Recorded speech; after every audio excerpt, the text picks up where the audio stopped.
You know, whenever we get into the complex things, we have to spend a little time in reviewing and looking at things again, because it is really difficult to collect and hold in our minds all of these things, and yet this is extremely important as to the nature of ourselves. Last week we looked at a subject that one can only consider as bizarre, yet natural and reasonable.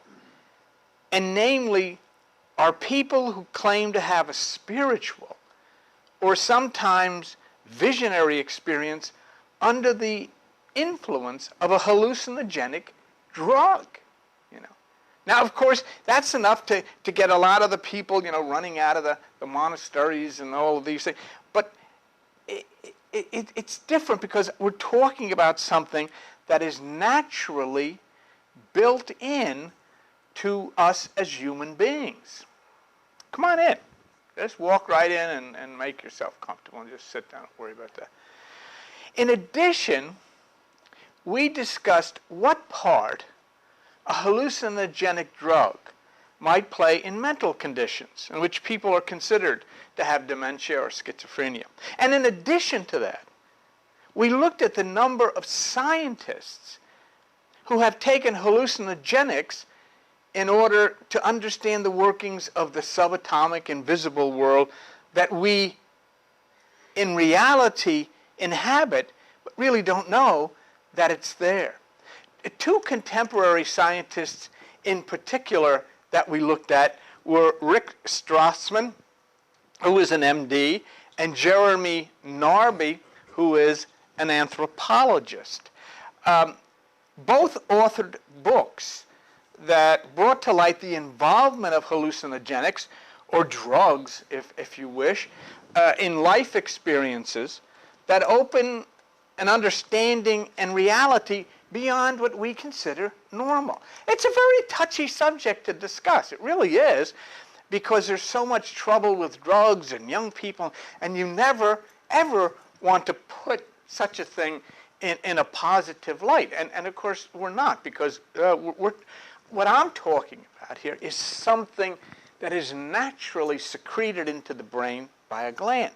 But anyhow, we take a look at Rick Strassman, and he authored the book DMT, The Spiritual Module, a doctor's revolutionary approach into the near-death experiences and mystical experiences. And Jeremy Narby wrote The Cosmic Serpent, DNA and the Origins of Knowledge. Now, both actually took mind-enhancing drugs. Now, but see, that's different than, people on the street or whatever. We're talking about professional people who are seeking something outside of the realm of the natural. They took these in order to see for themselves the bizarre world that exists right next to us. And in many instances is more real, in essence, than the one we see. Rick Strassman, on your left, over here, this is Rick Strassman, he opens up for discussion the possibility that it is the secretion of this drug DMT into the brain that brings a person into contact with higher realms, higher alien realms, if you mean. In other words, what he is saying is that his position is that is the DMT that is secreted by the pineal gland in the brain that is responsible for people having these exotic visionary experiences, what they call spiritual, heavy-duty spiritual experiences. Now, Jeremy Narby worked in the Amazon with shamans to determine how they could know which plants to combine to make healing medicines, which they do, and he took this ayahuasca, or ayahuasca, whatever. And he wrote this book because he had visions of winding stairs and serpents and twisted things and all of this. and came to the conclusion that it represented the DNA structure. And so then Jeremy Narby, in his book, The Cosmic Serpent, said what he is convinced of is that it is the DNA in these plants and the ayahuasca that tells the DNA in the shaman how to do this. So we looked into this because of the fact that what is considered a hallucinogenic illegal drug, DMT, is naturally produced in the human brain.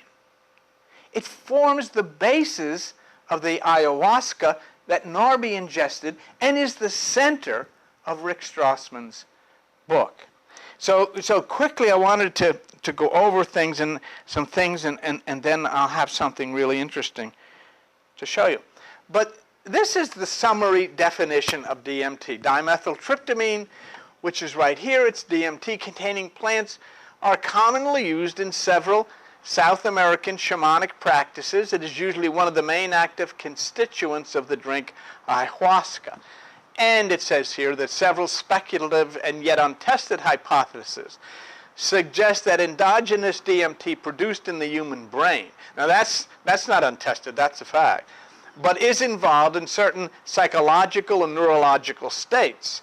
As DMT is naturally produced in small amounts in the brain, some believe it plays a role in promoting the visual effects of natural dreaming and near-death experiences and other mystical states. A biochemical mechanism for this was proposed by J.C. Calloway, who suggested in 1988 DMT might be connected with visual dream phenomena where brain DMT levels are periodically elevated to induced visual dreaming and possibly other natural states. So, I mean, you know, we're not talking about anything in this case that's illegal, because we're talking about a natural phenomenon. And the question that goes over and over in my brain was, what in the world is the purpose of creation, nature, God placing this hallucinogenic drug to be secreted into the brain? You know, what for what?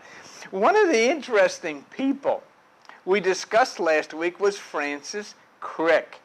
And Francis Crick discovered the DNA structure, probably one of the most renowned discoveries in science. And there he is, and it tells you he died in July '04. He was an English molecular biologist, physicist, most noted for being one of the co-discoverers of the structure of DNA in 1953. What a discovery. He, Watson, and Wilkins were awarded the 1962 Nobel Prize for Physiology for their discoveries concerning the molecular structure of nucleic acids and its significance for information transfer in living material. Well, you know, and how impressive is this? He taught and lectured and did all this stuff at Caius, C-A-I-U-S University in England. It's in Cambridge, England. And when he died, they put a stained glass window in the Great Hall of the university. And this is it. We looked at that last week. What a magnificent thing that is. But how much of a genius and how much of a contributor to science was Francis Crick. But here's the shocker. Here's the shocker. The shocker is Francis Crick, Nobel Prize genius, was high on LSD when he discovered the secret of life. Okay? And it says, the Nobel Prize-winning father of modern genetics was under the influence of LSD when he first deduced the double helix structure of DNA nearly 50 years ago. What is so interesting about that is that this is exactly what happened to Jeremy Narby when he found the explanation for the shamans who create these healing drugs in the Amazon. And let's look at this one quick thing, too, with Dr. Crick, or Mr. He died at 88. He told the scientists he often used small doses of LSD. to boost his powers of thought. He said it was LSD, not the Eagles warm beer, that helped him to unravel the structure of DNA, the discovery that won him the Nobel Prize. And you know what?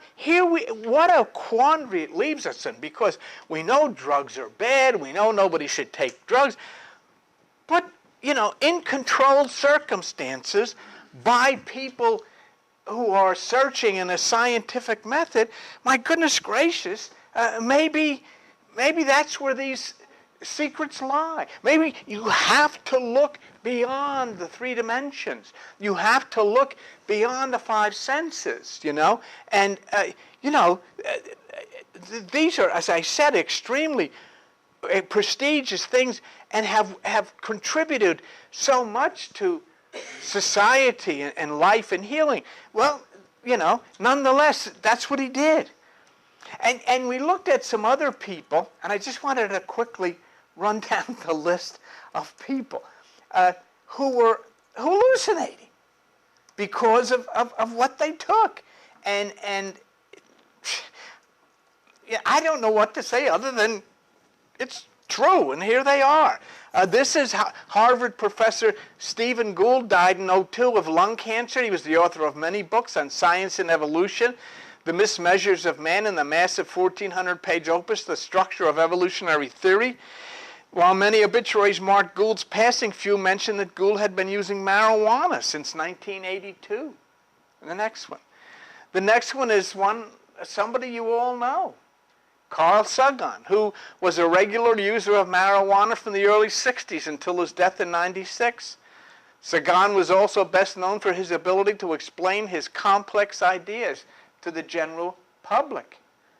Sagan was close friends with Harvard professor Leonard Grinspoon, and in an anonymous essay he wrote for Grinspoon's book, Sagan explained how cannabis used had on occasion inspired him to produce scientific papers which one later reclaimed. No, but I mean, you see this guy come on television when he was alive. He talked. I mean, and he knew what he was speaking of, and you can still see his programs or buy the DVDs, and he had a series called The Cosmos, which are I mean, but look, he was high. I don't know how to. But I've got to tell you this. I certainly can't say, well, you know, you shouldn't say. I mean, this is a fact. Let's know. Here's Richard Feynman, an extraordinary intellect who revolutionized modern physics. And he helped design the atomic bomb, not a good deal, but nonetheless, you had to be smart, created a Nobel Prize-winning theory of quantum electrodynamics, became a skilled safecracker. I don't know what that means. I would assume that I don't know. And exposed the flaws which had led to the Space Shuttle Challenger disaster. Look, he was a brilliant scientist long before he sampled marijuana and the LSD while in his mid-50s, but he did claim to have learned from the mind-expanding experiences. You know? But I don't take any of that stuff. You don't take any of that stuff. You shouldn't take any of that stuff. But then again, we don't know nothing. And if I saw what they saw, I wouldn't know what it was that they saw. So, the point I guess I'm trying to say is, I'm glad these guys took what they took, because they saw things that helped them explain for the rest of us what is reality outside of the realm of 3 dimensions. Let's look at the next one. A scientific luminary, Kary Mullis. He won the 1993 Nobel Prize in Chemistry for developing a now commonly used technique called the polymerase chain reaction, which allows scientists to quickly and easily duplicate segments of DNA. In his 1998 autobiography, Dancing Naked in the Minefield, Mullis claimed, "I think I might have been stupid in some respects if it weren't for my psychedelic experiences." Here's a guy that you all know, covered this last week, and you're going to be shocked. So be shocked. Another one. Dr. Andrew Weil. What does he say?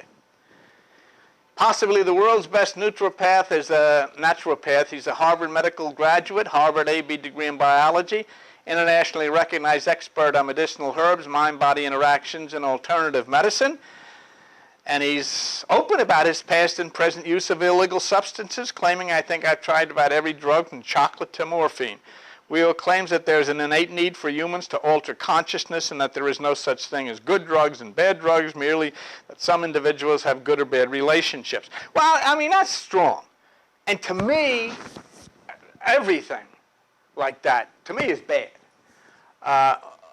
And you know, I would think that, you know, that's not a good statement for him to make. But I'm not coming against him, because if he's in that scientific community where his mind would expand to the point where he could help the rest of us, fine, you know. But look, let me show you how deep he was into this. And again, he was so deep. The Natural Mind writes about the advantages of stoned thinking and understanding health and diagnosing illnesses. Now, for professionals, maybe that's true. He's even been honored with having a psychedelic mushroom named in his honor. Psilocybe was discovered and named in 1995. And there it is. That's where you get named after him. See? But he's a very prestigious guy. He'd be on television all over the place. But then take a look at this guy. Here's another guy you know. In the 1880s, cocaine was first extracted from cocoa leaves, and Sigmund Freud was intrigued by the drug and the first to study and use it. I take very small doses of it against depression and against indigestion. Freud was very enthusiastic about the use of cocaine, and in 1884, Freud wrote Exhilaration and Lasting Euphoria Produced by Cocaine. But this is what really interested me. He wrote a letter to his girlfriend. Wait till you see this. Go to the next one, to this letter with his girlfriend. In an oft-quoted letter to his fiancée, he says, "Woe to you, my princess. When I come, I will kiss you quite red and feed you till you are plump. And if you are forward, you shall see who is stronger, a gentle little girl who doesn't eat enough, or a big wild man who has cocaine in his body." Sigmund Freud. Who is a more quoted or more famous than this guy? I never knew that. Did you? Well, you would, because you know you're in that group too, Albert. I mean, so maybe one day Albert will put a picture of himself up here with a little writing, and we'll know what goes on in Bianchi place. Huh? But I think it's very interesting. Very interesting to me. There are many others. There's Carl Jung. But the question is, what do you do with their brilliance when they say it came from being stoned? Okay? Do you say, oh, we can't listen to you anymore? You can't do that. And I mean, these are just, 4 or 5? They're all over the place. And then you understand that there is a hallucinogenic psychedelic drug, if you would, built into the human brain. And so I have to scream out over and over again, for what? Why? What does somebody want me to see? Who does somebody want me to talk to who's not there? All these brilliant people benefited in some way, and we have as a result of them, because they crossed into another dimension to see and understand the wonders of reality that we have no idea is real. And what about all the Bible writers who saw angels and talked with animals and wrote revelations about the 10-headed monster?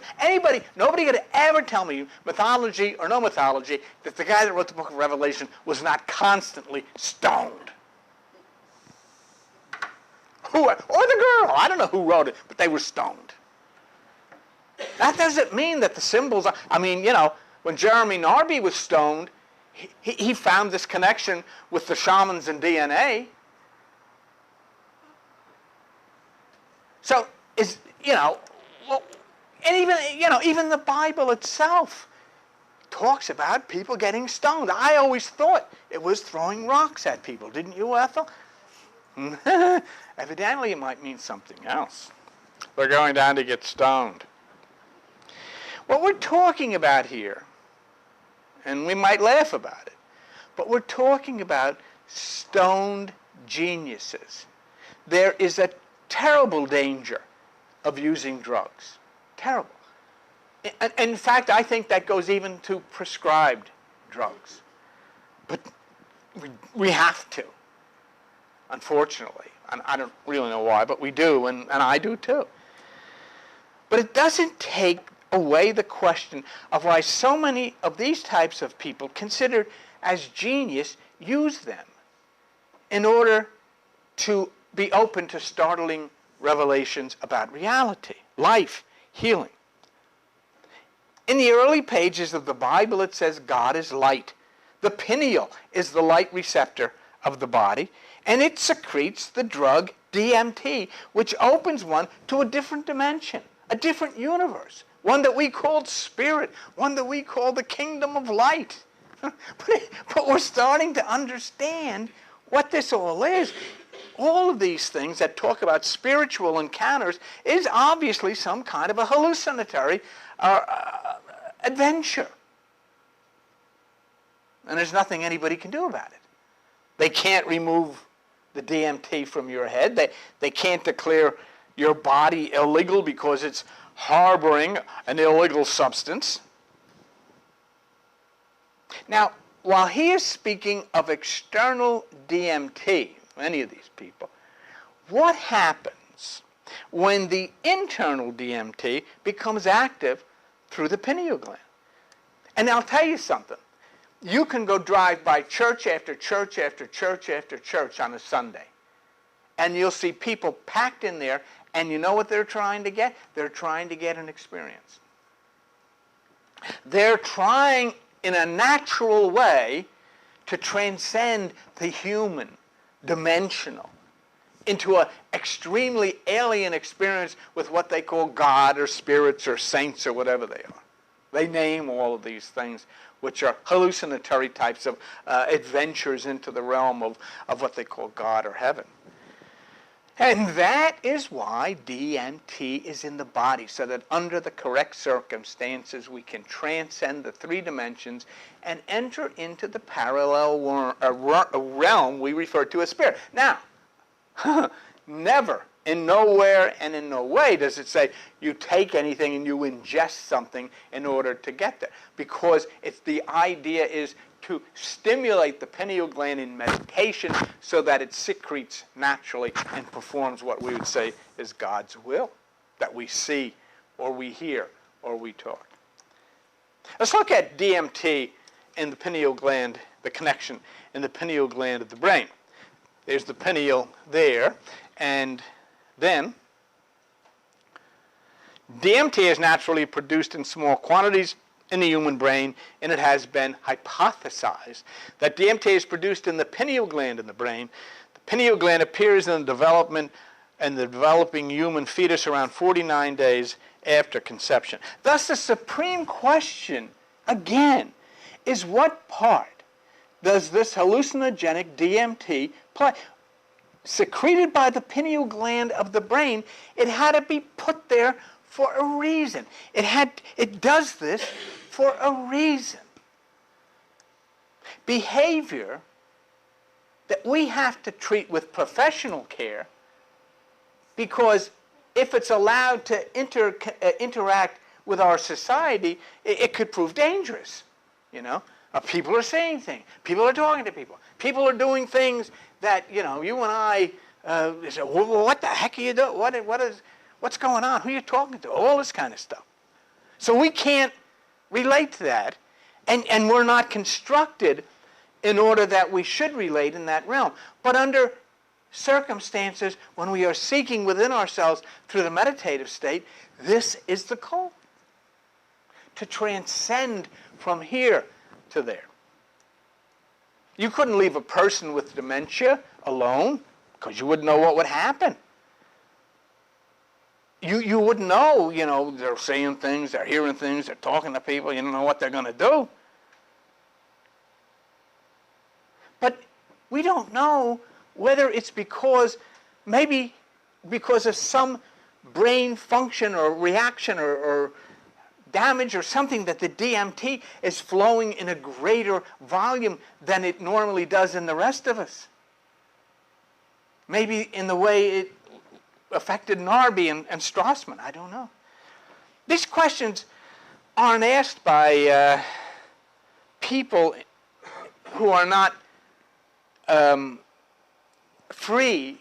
I mean, religion would never allow a discussion about this because, it's real, and it might be a reality that they would disguise as spiritual, angelic, and all of this stuff. But it's there nonetheless, and all we're saying is this spiritual experience a hallucinogenic high? Religion is the farthest thing from spirituality.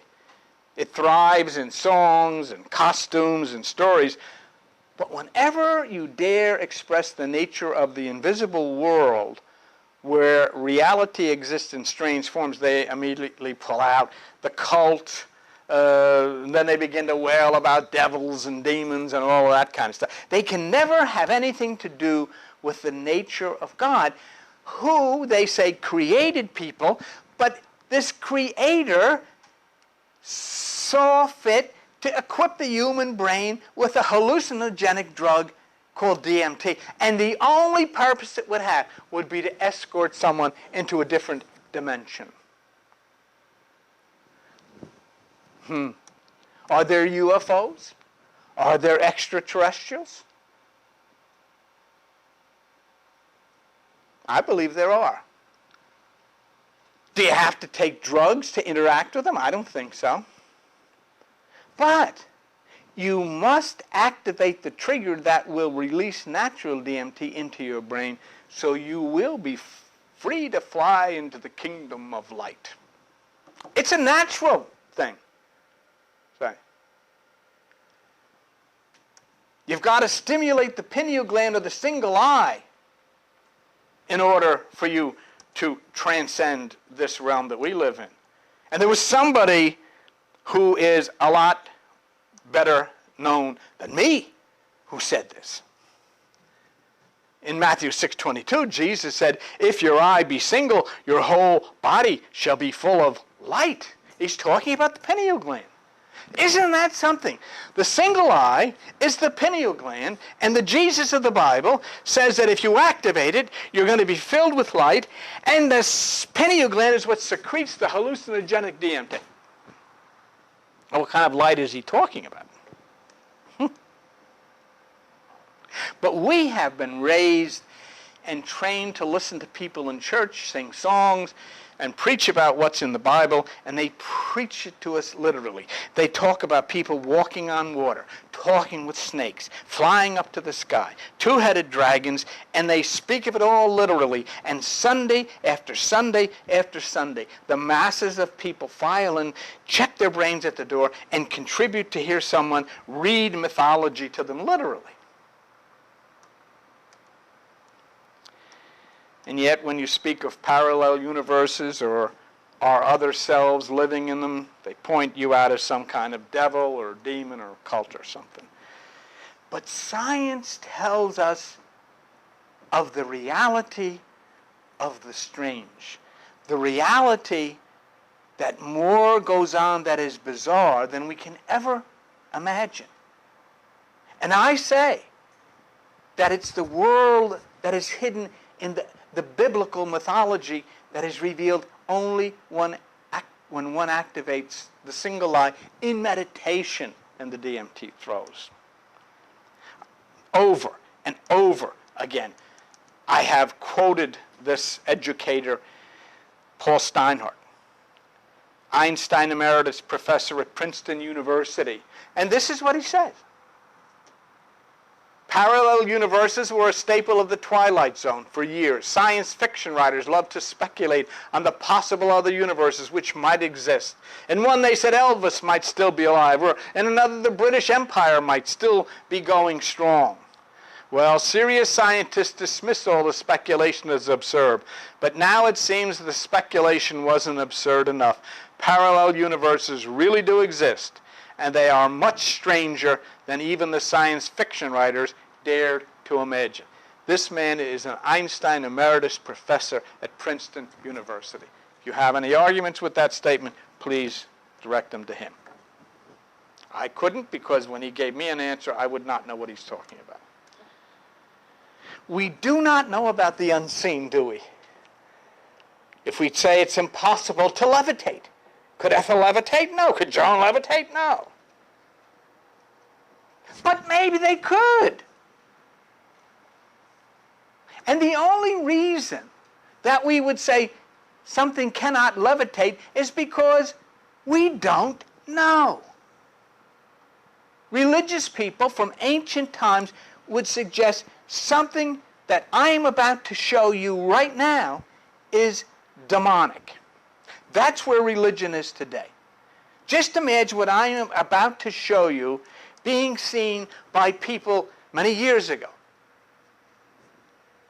There must be demons, there must be devils, or there must be... Now, let us watch this together.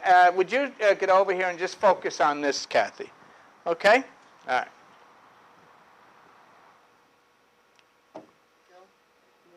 I don't know. Go back. Okay.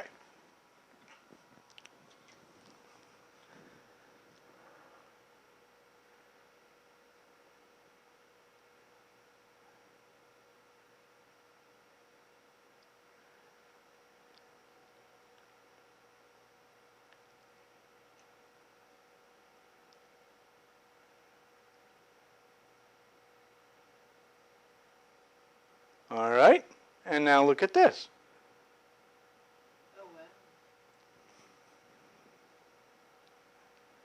See? Now we look at this and say, well, gee, it's science, but to some people that would have to be demonic. What's making that thing float in the air? You see? And he does some other things. Well, there you go. There's nothing underneath there. No net. Look, no net.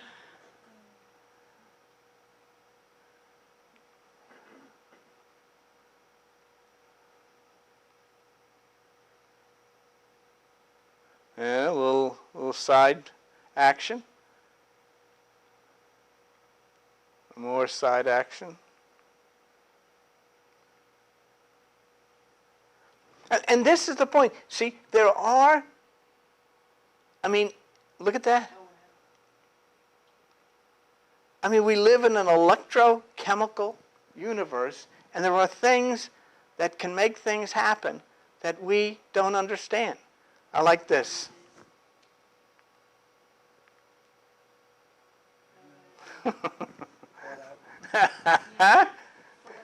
Thought out. That's it, yeah.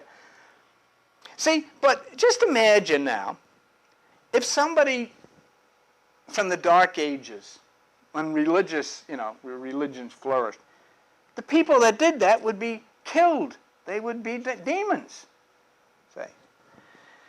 And yet, what you have just seen is chemical and electrical. And so are we. And also, for those of you sitting here, what you have just seen was the first time we've ever been able to show you a moving picture on this thing. So I think that's an accomplishment of great sorts, The thing is, things happen, and they will happen within us if we will allow them and be obedient to the Jesus teachings. That is the key as to why DMT is created in the body. It provides the person in the body an opportunity to escape the three-dimensional five senses in the same way that something, chemical, I guess, what was it, dry ice or whatever they use? Okay, something like that set this object free of its three-dimensional gravity. See? So things really can happen. And there is that element inside of us, which is a chemical that does that. To escape the three-dimensional five senses body and move into the other realm that everybody goes to church to make contact with, but are actually scared to death of. Now, there's a reason why a drug such as this, and you can shut that off if you want to, is a hallucinogenic, and you can go, when you do, you can go to the next one. But there's a reason why it's built into the body. It has a purpose. And the only purpose one can fathom for it is to be able to move in another higher dimension, into another universe, into another contact. Once again, only meditation will bring one to that place. And yet it is the hardest thing to do to get people to take it seriously. People will, I'm not going to sit there and listen to music. I'm not going to sit in the dark, and so forth. But let me ask you something. And let me tell you something. It is so foolish for people to ignore meditation when science is continually speaking of its benefits. And that's why I am so thrilled that the meditation is being expanded here through Maxine and Charles, where you can come and in the darkness and with the music experience this freedom and then allow this pineal gland of yourself to be restored. But let's forget DMT for a minute. I mean, maybe you say, well, you know, let's forget the ability to transcend the physical into a parallel existence for a moment. Think of meditation, then, as a productive and good thing for your physical body. First, we're going to hear from neuroscientist Mario Bourgard of the University of Montreal. This is him, and this is what he has to say. Neuroscientist Mario Bourgard of the University of Montreal. Meditative trances or other spiritual states might be similarly beneficial to the mind, brain, and body. Beauregard and others argue, for example, that such mystical mimicry might improve the immune system function, stamp out depression, or just provide a more positive outlook on life.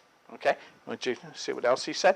And then he goes on to say, if someone has a bad brain, how can they get a good brain? It's really a potential way to rewire our brain. Here is a neuroscientist up in Montreal saying that now, for maybe you don't want, you say, well, I got a good brain, I don't need that. But what about improving the immune system? You know, I'm not bringing people here who don't have any credentials to tell you this kind of stuff. I'm trying to bring you people who are educated people in a particular science and who understand these things and can share them with you. Let me bring you neuroscientist Richard Davidson of the University of Wisconsin. Richard Davidson of the University of Wisconsin at Madison. Davidson and his colleagues, they are 17 people who had received 3 months of intensive training in meditation and 23 meditation novices to perform an attention task in which they had to successfully pick out 2 numbers embedded in a series of letters. The novices did what most people do, the investigators announced in June. They missed the second number because they were still focusing on the first, a phenomenon called attentional blink. In contrast, all the trained meditators consistently picked out both numbers, indicating that practicing meditation can improve focus. Now, as I said, if you have an argument, you go talk to him. And then there is a young lady from Harvard University, neuroscientist Sarah Lazar. That's Sarah, and she says, Sarah Lazar at Harvard University, meditation may even delay certain signs of aging in the brain, according to preliminary work by neuroscientist Sarah Lazar of Harvard University and her colleagues.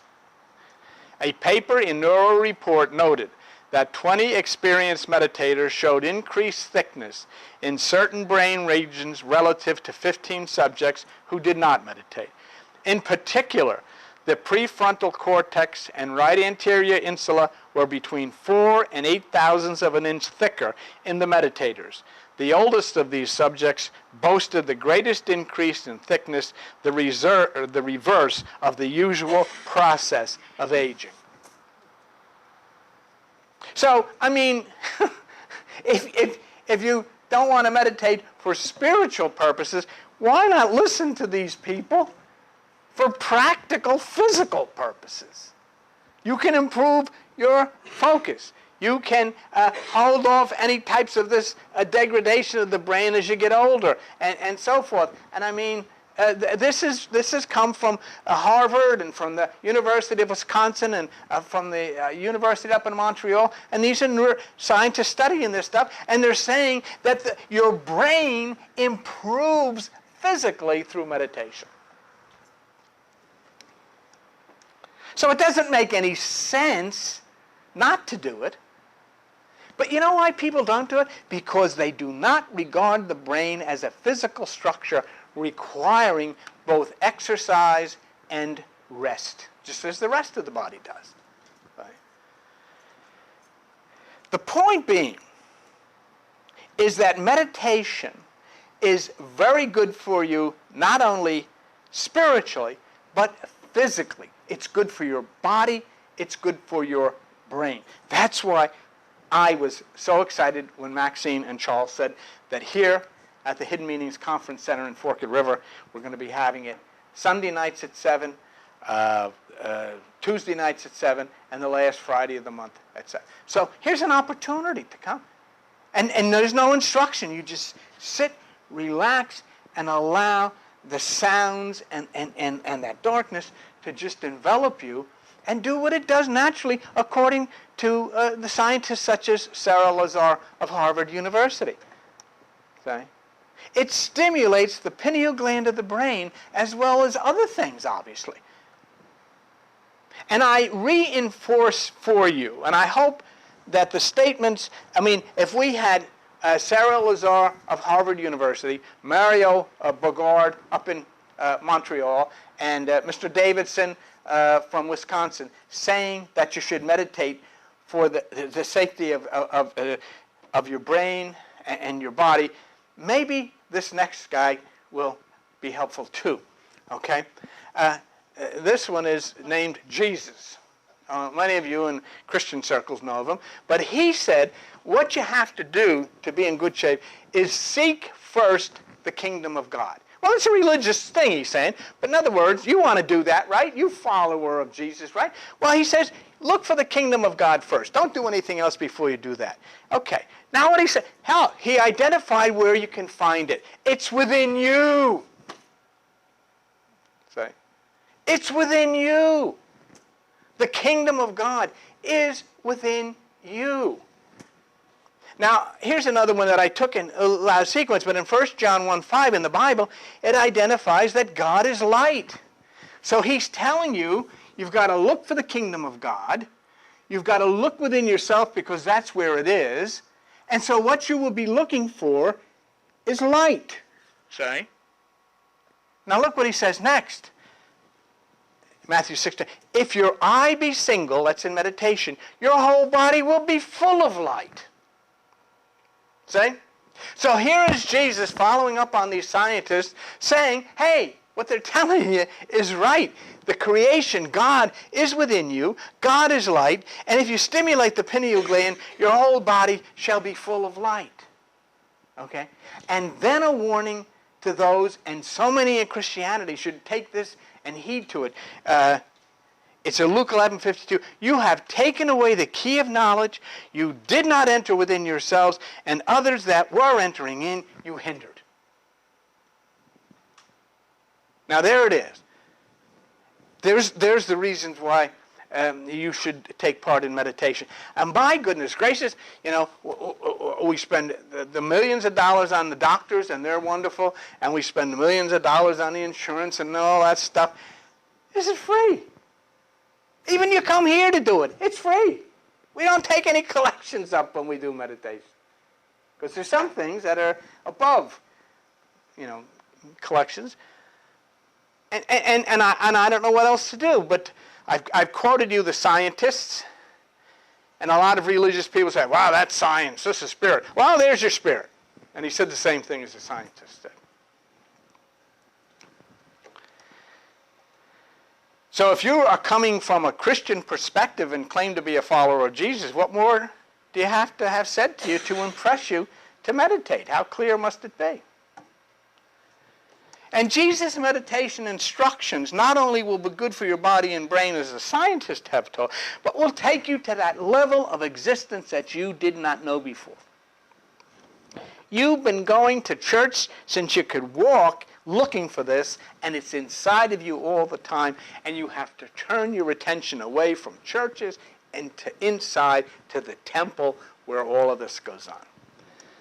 Because God has built into the brain the pineal gland that secretes this DMT, which will enable you to see things that others cannot see. That's why Jesus said they look and look, but they don't see. They listen, but they don't hear.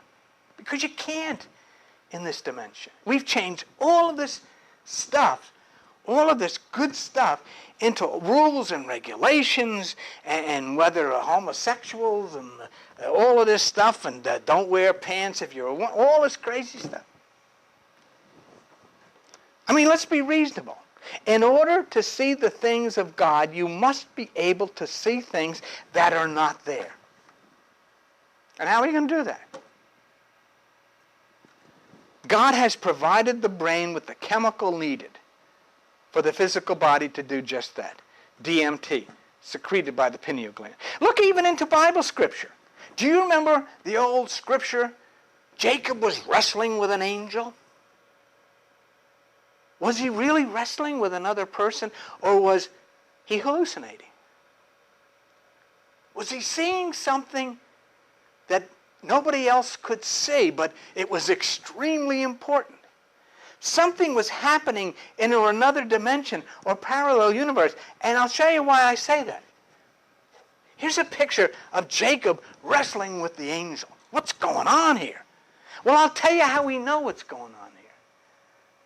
Because of all the things we've discussed tonight about DMT and the pineal and hallucinations and spiritual visions and all this stuff. This is how we know. And Jacob called the place Peniel, for I have seen God face to face. I mean, how come nobody else knows this? Whoever told you that? But it's true. Something God has given to you to allow you to see the things that you've gone to church all your life to hope to see. But as Jesus has told you, those things are located not inside of a church, but inside of you. Look there before you pick up any Bibles or do anything else. That's what happened in this particular situation to whoever wrote this. The pineal. Even the word then spelt a little differently, but the place of God is the pineal. There's an interesting website titled DMT, Moses, and the Quest for Transcendence, and it's a website written by a guy named Cliff Pickover. Isn't it strange how names Pickover, Pickover something. But he speaks of the secretion of DMT into the brain and what can occur. Let's take a look. That's Cliff. As a metaphor, consider infrared goggles. Now we're talking about DMT coming into the brain through meditation. A person leans on a tree. At night, we don't see the person. Put the goggles on, and a new reality results. A truer reality, and we see the man.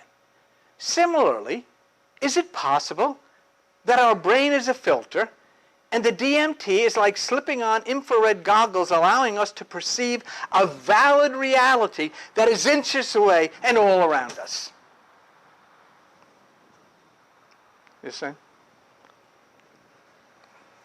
But I would tell you 99 9/10% of people, Christian people, a lot of other people will say, you don't want to get involved. Huh?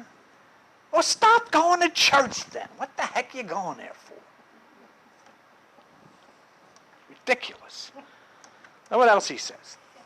There's Cliff. Oops, wrong, but put the next one up there. Is it possible that some of our human ancestors produced more DMT than we do today? For example, many of the ancient Bible stories describe prophets with DMT-like experiences. Maybe this is why the ancients seemed so in touch with God and with miracles and visions. Maybe Maybe Moses and Jesus had a greater rate of pineal DMT production than most. But this is interesting. When I asked Rick Strassman, we talked about him earlier, author of DMT, the Spirit Molecule, about my theory, he responded. And Rick Strassman has a very interesting theory. And I remember you, Charles, were saying one time about people in the old days when they had these experiences and why we don't today, maybe because of so much electricity in the air, so much